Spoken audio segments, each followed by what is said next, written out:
I went to the wrong wedding and found the love of my life. I was supposed to be at the Riverside Hotel at 2 p.m. for my college roommate's wedding. Instead, I walked into the Grand Ashford estate at 2 p.m. because my GPS had other plans and I wasn't paying attention. The venues were both hosting weddings that Saturday. Both had receptions in ballrooms with similar names and both had guests arriving around the same time. I realized my mistake approximately 15 seconds after I sat down. The program in my hand said, "Celebrating the union of Victoria and James." My college roommate's name was Nathan and he was marrying someone named Allison. I looked around the room, not recognizing a single face. The smart thing would have been to stand up, immediately apologize quietly, and leave. Instead, I froze. An older woman in a lavender dress sat down next to me and smiled. "Bride or groom's side?" she asked. My mouth opened. Nothing came. Then somehow I heard myself say, "Groom's side, old friend from work." The lie came out so smoothly I almost believed it myself. Why did I lie? Still don't know. Maybe because standing up and admitting I was at the wrong wedding felt more embarrassing than just sitting through a ceremony for strangers. Maybe because the woman seemed so happy to have someone to talk to. Maybe because I'm an idiot. "How wonderful," she said. "James is such a dear boy. I'm Victoria's aunt, Patricia. I don't think we've met. I'm Derek. Worked with James a few years back. We lost touch, but I was so happy to get the invitation." The lies were multiplying. Patricia launched into a story about how Victoria and James had met at a charity gala, and I nodded along like I cared, all while planning my exit strategy. I'd wait until the ceremony started, then slip out during the vows when everyone was focused on the couple. Simple, clean, no one would notice. Then she walked in, the woman who would ruin my entire plan and eventually my entire life in the best possible way. She was late, clearly flustered, wearing a blue dress that looked hastily chosen. Her dark hair was pulled back in a way that suggested she'd done it in the car. She scanned the room frantically, looking for an open seat, and her eyes landed on the empty chair on the other side of me. She hurried over and sat down just as the music started. "Thank you," she whispered. "This day has been a disaster." I nodded, trying to look sympathetic, while also trying to figure out if she was actually supposed to be at this wedding or if she was another lost soul, like me. Patricia leaned forward and smiled at her. "Hello, dear. I'm Patricia, Victoria's aunt. Are you with the bride or groom?" The woman's eyes went wide for just a fraction of a second. "Groom's side, old friend," the exact same lie I told. Patricia beamed. "How lovely. This is Derek. He also knows James from work." The woman looked at me. I looked at her. We both knew we were both at the wrong wedding. The ceremony began, and we sat there in mutual silent panic. I could see her gripping the program so tightly it was wrinkling. Her leg bounced nervously. Every few seconds she glanced toward the exit, then back at the couple at the altar, then at me. I was doing the same thing. We were trapped. Getting up now would draw attention. Patricia would ask questions. People would turn and look. It felt easier to just sit through it and leave during the reception when things got chaotic.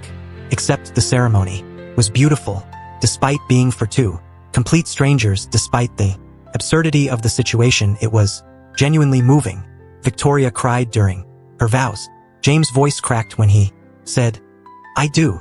The officiant told a story about love being found in unexpected places, and the woman next to me let out a small, almost silent laugh. I glanced at her and she was shaking her head, her hand covering her mouth. After the ceremony, everyone stood and started moving toward the cocktail hour in an adjacent room. The woman grabbed my arm. "We need to leave right now." Agreed. "Let's just." Patricia appeared beside us. "You two should come take photos with the wedding party. James would love to see his old friends." "Oh, we couldn't possibly intrude," the woman said quickly. "Nonsense. Come along." Patricia started herding us toward where the wedding party was gathering, and we found ourselves being pushed into a group of about 30 people, all lining up for photos. The photographer was organizing everyone by relationship to the couple. "Okay, bride's college friends over here, groom's work colleagues here, family in the middle." The woman and I exchanged panicked looks. We ended up standing in the back row of a large group photo, both of us trying to look natural while internally screaming. The photographer took several shots, and I knew somewhere in the future Victoria and James would look at their wedding album and see two complete strangers in their photos. After the photos, we finally managed to slip away from Patricia and meet near the entrance to the cocktail hour. "I'm Natalie," she said, "and I'm supposed to be at a wedding at the Riverside Hotel right now." "Derek, same. My college roommate Nathan is getting married, and I'm apparently at the wrong venue entirely." She laughed, a real laugh that made her eyes crinkle at the corners. "How did you end up staying? I saw you were already seated when I got here." Panicked and told Victoria's aunt I was an old friend of the groom. Then I couldn't figure out how to leave without looking insane. I did the exact same thing. I told her the exact same lie. We stood there grinning at each other like idiots. "We should definitely leave now," Natalie said. "Absolutely, right now." Neither of us moved. Although she continued, "I'm kind of starving and I saw they're serving appetizers in there. It would be rude to waste food." I agreed. "And we're already here. We've already committed to the lie." "Exactly. We might as well eat." We walked into the cocktail hour together. The past appetizers were incredible. Shrimp, cocktail, bacon wrapped dates, tiny beef Wellingtons that melted in your mouth. Natalie and I stationed ourselves near the bar and created an elaborate game of trying to blend in while avoiding anyone who might ask detailed questions about our relationship with James. "There's Patricia at 3 o'clock, Natalie whispered. "Abort. Move to the appetizer table." We relocated smoothly. A man in a gray suit approached us. "Hey, how do you know the couple?" "Groom's side old work friends," said automatically. "Oh, nice. Which company?" My mind went blank. Natalie jumped in. "The consulting firm downtown. We all worked together on the Morrison account." I had no idea if that made sense, but the man nodded and launched into a story about his own consulting days. We escaped after 5 minutes. "The Morrison account?" I asked. "First thing that came to mind, are you always this bad under pressure? Are you always this good at lying?" She grinned. "Only at strangers' weddings, apparently." We found a corner table and sat down, plates full of appetizers balanced on our laps. Around us, real guests mingled and laughed and celebrated Victoria and James' marriage. We were interlopers, wedding crashers by accident, and somehow it was the most fun I'd had in months. "So why were you late to Nathan's wedding?" I asked. "Flat tire on the highway." By the time I changed it and got back on the road, I was running 40 minutes behind. I just rushed to the first venue address on my phone without double-checking. She bit into a bacon wrapped date. "You?" I blindly followed GPS and didn't look up until I was parked. Then I walked into the first ballroom I saw. I didn't even check the name on the door. "We're both idiots. Complete idiots." She laughed again. Was starting to really like the sound of her laugh. A woman with red hair approached our table. "I don't think we've met. I'm Claire, Victoria's college roommate." Natalie and I both straightened up. "Derek and Natalie. We know James from work." "Oh, lovely. Which department?" "Consulting," Natalie said smoothly. "We worked together a few years back." Claire settled into the chair across from us. "That's so nice that you came. Are you both staying for the reception?" "Wouldn't miss it," I heard myself say. Natalie kicked me under the table. What was I doing? Why wasn't I leaving? Claire chatted with us for another 10 minutes about wedding planning and how beautiful the ceremony was, and the entire time Natalie kept shooting me looks that said, "We need to get out of here," but I didn't want to leave. Not yet. When Claire finally excused herself to find her husband, Natalie turned to me. "Derek, we have to go. This is getting out of control." "No, we're going to get caught. Someone's going to realize we don't actually know James." "I know. So why aren't we leaving?" I looked at her. "Because I'm having more fun at this wedding where I don't know anyone than I would at the wedding where I actually belong." She stared at me for a long moment. Then she smiled. "Me too." We stayed for the full reception. Dinner was a plated salmon that was better than anything I'd eaten in months. We were seated at table 23 with other work friends of the groom, and we spent the entire meal making up elaborate stories about our fictional time at the consulting firm. Natalie invented a disaster project where we'd all had to work overnight for a week.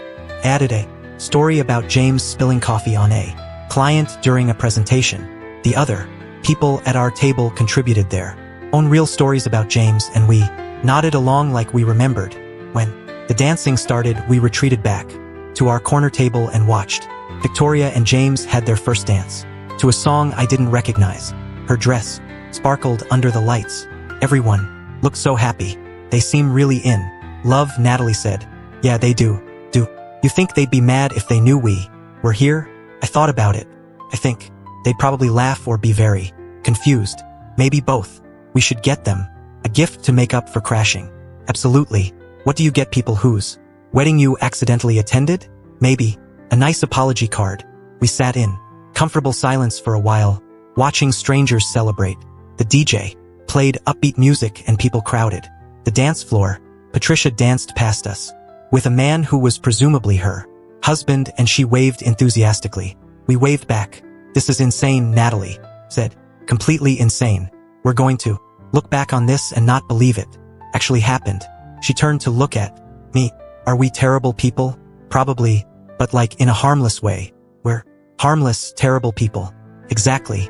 The DJ slowed things down and played a romantic song. Couples paired off and swayed together. Natalie watched them with an expression I couldn't quite read. Do you want to dance? I asked. She looked surprised. At a stranger's wedding? We've come this far. Might as well commit fully to the insanity. She considered this, then stood up and held out her hand. Okay, but if we get caught and thrown out, I'm blaming you. Fair. We walked onto the dance floor, and I put my hand on her waist. She rested her hand on my shoulder. We started swaying to the music, surrounded by people celebrating a marriage we had no connection to. This is the weirdest first date I've ever been on, Natalie said. Is this a date? I don't know. What else would you call this? A series of increasingly poor decisions. She laughed and rested her head briefly on my shoulder.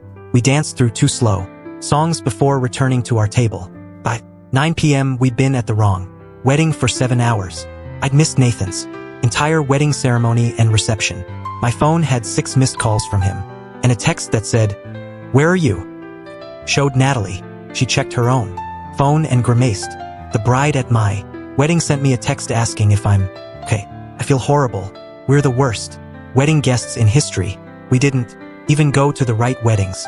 Should we leave now? Finally, she looked around. The reception at the fairy lights and the happy couples and the remains of the beautiful disaster we'd created. Yeah, we probably should. We stood up and started walking toward the exit. We made it to the hallway before Patricia intercepted us one final time. Leaving so soon. The night is still young. We have an early morning, I said. Work thing.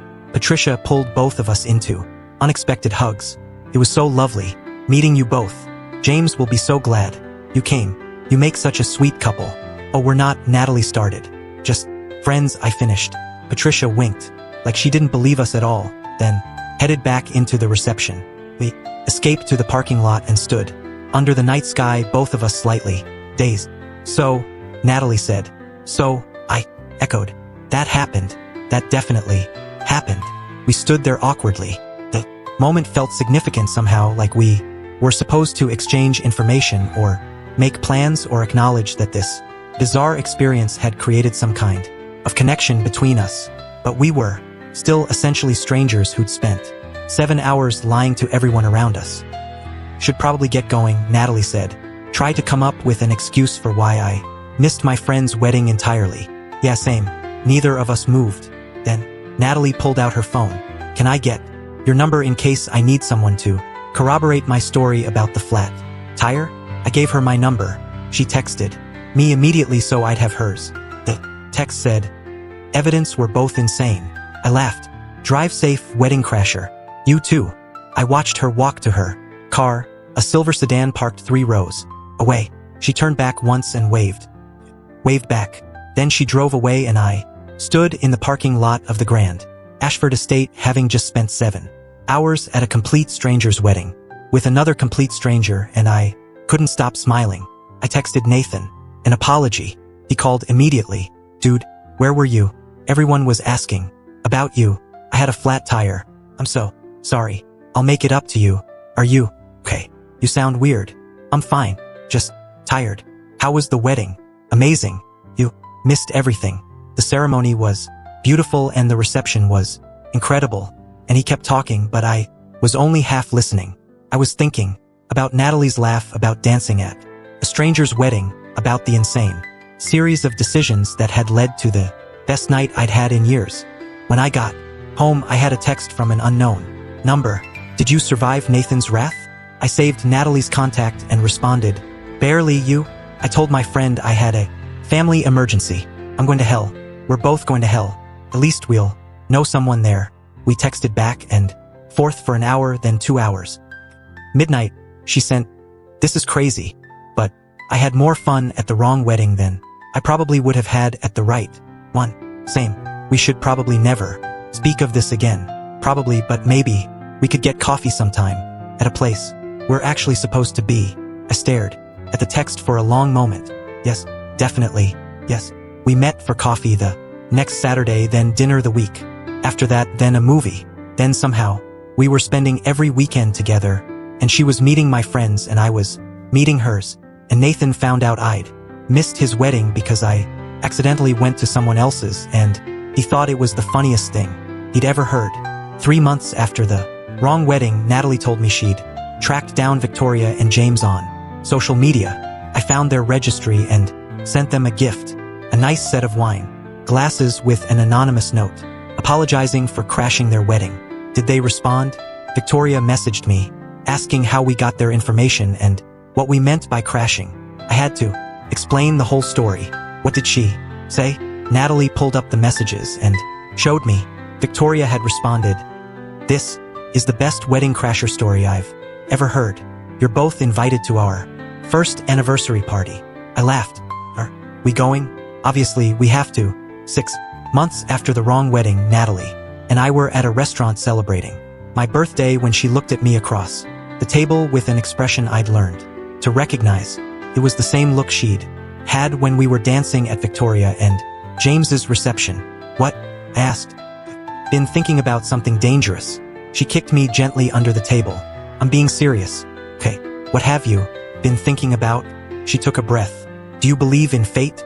Like things happening for a reason? I don't know. Maybe. Why? Because I was supposed to be at a different wedding that day.